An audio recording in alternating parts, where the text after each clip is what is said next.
کہ لڑکا لڑکی کی جب شادی کرنے کی نوبت آئے تو کیا دیکھنا چاہیے، کیا ڈھونڈنا چاہیے، کیا تلاش کرنا چاہیے؟ قرآن کریم سے ہم نے پوچھا کیا بنگلہ دیکھے؟ فرمایا نہیں۔ آج بنگلے والا کل کو قبر میں ہو سکتا ہے، آج بنگلے والا کل کو فٹ پاتھ پہ سو کر کے وقت کاٹنے والا بن سکتا ہے۔ کوٹھی والا تلاش کرے، فرمایا نہیں۔ السلام علیکم دوستو، آج پھر سے آپ کے لیے حضرت مولانا قاری حنیف ملتانی صاحب کا بیان لے کر حاضر ہوئی ہوں۔ آج کے بیان کا ٹاپک ہے شادی کرنا کیوں ضروری ہے، نوجوان غور سے سنیں۔ یہ بیان زندگی بدل دینے والا بیان ہے، بیان کو توجہ سے پورا سنیں۔ ہمارے چینل کو سبسکرائب کریں، ویڈیو کو لائک کریں۔ چلیے مل کر کے بیان کو سنتے ہیں۔ نہیں دھن دولت والا دیکھے، نہیں کاروبار والا تلاش کریں، فرمایا نہیں لڑکی بھی اسی طرح سے مالدار کی تلاش کریں، فرمایا نہیں۔ دولت مندوں کی تلاش کریں، نہیں۔ پھر اے اللہ کے قرآن تو ہمیں بتا، ہم کیا معلوم کریں، کیا دیکھیں، کیا سنبھالیں، کس چیز کی تلاش کریں؟ فرمایا وَلَا تَنكِحُوا الْمُشْرِكَاتِ حَتَّىٰ يُؤْمِنَّ۔ نعرہ تکبیر! فرمایا لوگوں، اگر مجھ خدا سے پوچھتے ہو، میرے قرآن سے پوچھتے ہو، میرے نبی سے پوچھتے ہو، تو میں تو تمہیں ایک پہچان بتاؤں گا، ایک واقعہ بتاؤں گا، ایک نظریہ بتاؤں گا، ایک کیفیت بتاؤں گا۔ تمہیں سب سے پہلے یہ دیکھنا پڑے گا وَلَا تَنكِحُوا الْمُشْرِكَاتِ حَتَّىٰ يُؤْمِنَّ۔ اگر لڑکی مشرکہ ہے، شرک کرتی ہے،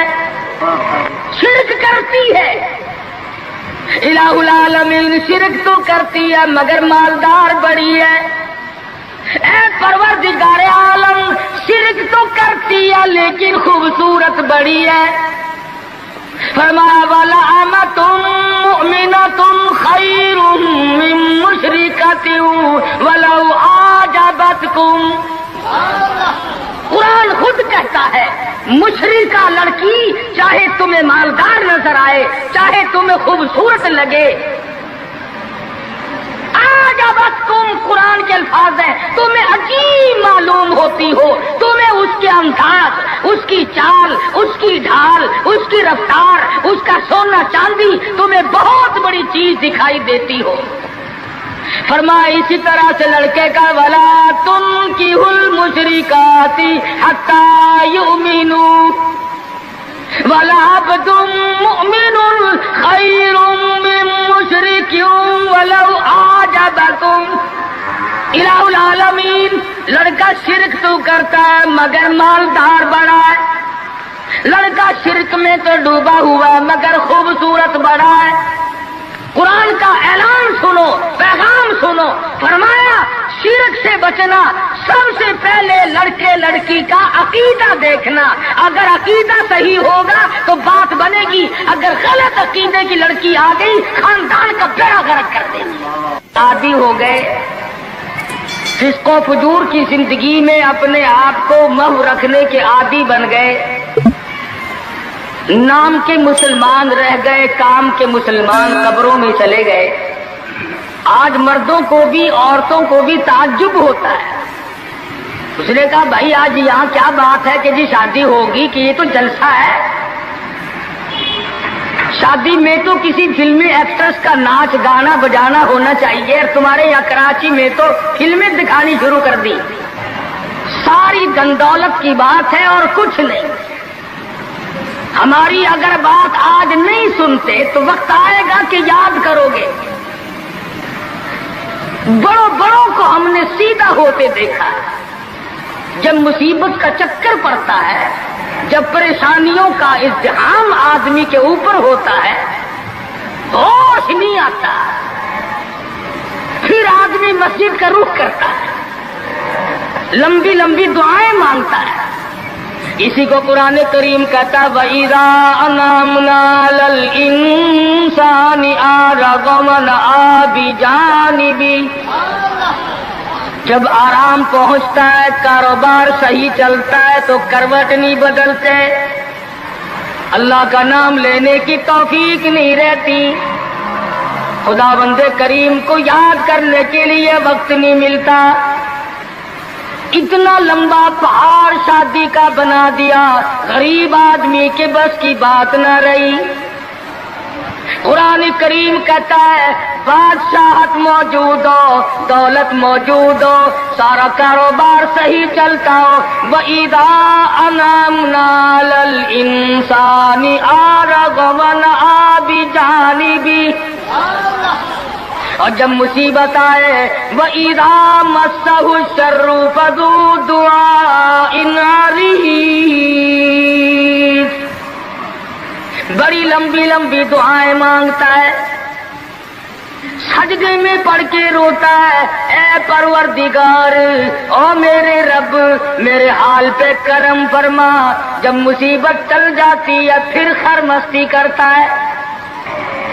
امام الانبیاء محبوب کبریا حضرت محمد مصطفیٰ صلی اللہ تعالی علیہ وسلم کی شادی کا وقت آیا، آپ بالکل نادار ہیں، مفلس ہے، غریب ہے۔ ایک عورت نے آ کر آپ سے بات کی کہ آپ کی شادی کر دی جائے۔ قربان جاؤں، ارشاد فرمایا میری شادی ہوگی کیسے؟ گھر نہیں، در نہیں، زر نہیں، پر نہیں، میرے پاس تو ساز و سامان نہیں۔ وہ کہنے لگی ایسی عورت سے اگر نکاح ہو جائے جس کے پاس دولت بھی ہو، سب کچھ موجود ہو، ارشاد فرمایا میں کس طرح سے کروں؟ وہ مجھ سے بھی تو مطالبہ کرے گی۔ صاحب کہنے لگی سیدہ خدیجہ رضی اللہ تعالیٰ عنہ، جس کو مکے کے بڑے بڑے چودھریوں نے پیغام دیے تھے، نکاح کے لیے آئے تھے، بڑے بڑے لوگوں نے پیغام دیے، دولت مند آئے، چودھری آئے، مکے کے رئیس آئے، بڑے بڑے قریش آئے، لیکن خدیجہ کہنے لگی او لوگوں تمہیں کیا معلوم ہے، میں نے ملازم رکھ کے دیکھ لیا، میں نے کاروبار کرا کے دیکھ لیا، خدا کی قسم میں چوبارے پہ کھڑی تھی، جب حضور اکرم صلی اللہ علیہ وسلم چلنے لگے میرا سامان لے کر، میری آنکھوں نے دیکھا بادل نے چھاؤں کر لی تھی، بادلوں نے چھاؤں کی، میری آنکھوں کے سامنے سورج کی تپش زیادہ تھی، حضور کے سر پہ آ کر بادلوں نے چھاؤں کی۔ اور لوگوں میں تو ان کے بادلوں کے چھاؤں میں آنا چاہتی ہوں، میں غریب بے شک ہے، وہ یتیم ہے، لاوارث ہے، ان کا کوئی نہیں، میں اپنے آپ کو ان کے قدموں پہ نثار کرنا چاہتی ہوں۔ چنانچہ تیاری ہوئی، حضور نے فرمایا میں کیا تیاری کروں، میرے پاس تو کچھ نہیں، شہنشاہ کائنات ہو، عبداللہ کے بیٹے ہو، آمنہ کے درے یتیم ہو، اور پلے کچھ نہیں۔ ابو طالب نے نکاح کا خطبہ پڑھا، سیرت کی کتابوں میں موجود ہے، مقدمہ ابن خلدون میں، دیگر کتابوں میں ابو طالب کے یہ الفاظ ہیں، او لوگوں آج اگرچہ میرے بھتیجے کے پاس دھن دولت نہیں، حکومت نہیں، تجارت نہیں، لیکن میرا یقین کہتا ہے ایک وقت آئے گا ساری دنیا کی دولت قربان کر دی جائیں گی۔ حضور اکرم صلی اللہ تعالی علیہ وسلم کا سب سے پہلا نکاح سیدہ خدیجہ رضی اللہ تعالی عنہا کے ساتھ ہوا، اور حضور نے یہ ثابت کر دیا آقا دو عالم صلی اللہ علیہ وسلم کی عمر مبارک 25 سال ہے اور سیدہ خدیجہ کی عمر 45 سال ہے۔ تو عرض کر رہا تھا عمر کا تناسب نہیں، نبی نے ہر اس رسم کو توڑا، ہر اس ذوم باطل کی تردید کر دی عملی طور پر، جس کو دنیا کے لوگ چلا کرتے تھے اور بازاروں میں تنتنایا کرتے تھے۔ یہ کوئی مناسبت ہے کہ حضور کی عمر شریف 25 برس ہے اور خدیجہ کی عمر 45 برس ہے؟ عمر والے مسئلے کو ختم کر دیا گیا۔ حضرت خدیجہ اور پھر کمال یہ کہ اللہ پاک نے اس ہی مائی کے پیٹ سے اولاد دی جس کی عمر حضور سے دگنی تھی۔ آج تو اگر تھوڑی سی عمر زیادہ ہو جائے لڑکی کی پھر تو لوگ فتا لے کر کے آتے ہیں کہ میاں ناپ کے دیکھو پہلے کتنی بڑی ہے، ظلم کرتا ہے؟ کون گمان کرتا ہے؟ پچھلے سال میرے پاس ایک آدمی آیا اور کہنے لگا قاری صاحب ایک دعا کر دیں. میں نے کہا کی کہ پہلے تو لڑکی کا رشتہ مانگنے کے لیے کافی لوگ آتے تھے, ہمیں ہوش نہ آیا, اب عمر کچھ زیادہ ہو گئی, اب کوئی مانگتا ہی نہیں. میں نے کہا دریا چناب میں دھکا دے دو, اب لے گا کوئی نہیں. پتا چلا شرافت بڑی چیز ہے, طہارت بڑی چیز ہے. یہ عمر کا بھی مسئلہ جو ہے یہ دیکھنے آج کل اگرچہ دیکھنا پڑتا ہے لیکن اس کی مناسبت کوئی نہیں. اگر لڑکی کی عمر زیادہ ہو تو حضور کے عمل نے پہلے یوں تردید کر دی, اور پھر ایسا وقت بھی آیا کہ حضور اکرم صلی اللہ علیہ وسلم کی عمر مبارک تقریباً 42 برس ہے, اور سیدہ عائشہ صدیقہ رضی اللہ تعالی عنہا کی عمر 6 برس ہے. حضور کے عمل نے اس بات کو بھی توڑ دیا کہ اگر لڑکے کی زیادہ عمر ہو جائے تو کوئی بات نہیں, سنت کے خلاف نہیں ہے, شریعت کے خلاف نہیں ہے. سیدہ عائشہ صدیقہ رضی اللہ تعالی عنہا کی عمر مبارک اس وقت 9 برس ہے جب رخصتی ہوئی, اور حضور صلی اللہ علیہ وسلم کی عمر شریف میں حیات اور زندگی میں سیدہ عائشہ صدیقہ نے 18 برس گزارے. تو میں عرض کر رہا تھا سیدہ خدیجہ رضی اللہ تعالی عنہا کا جب انتقال ہو گیا تو بچیوں کا تمام دیکھ بھال, نگرانی اور سارا اہتمام حضور کے گلے میں آ گیا.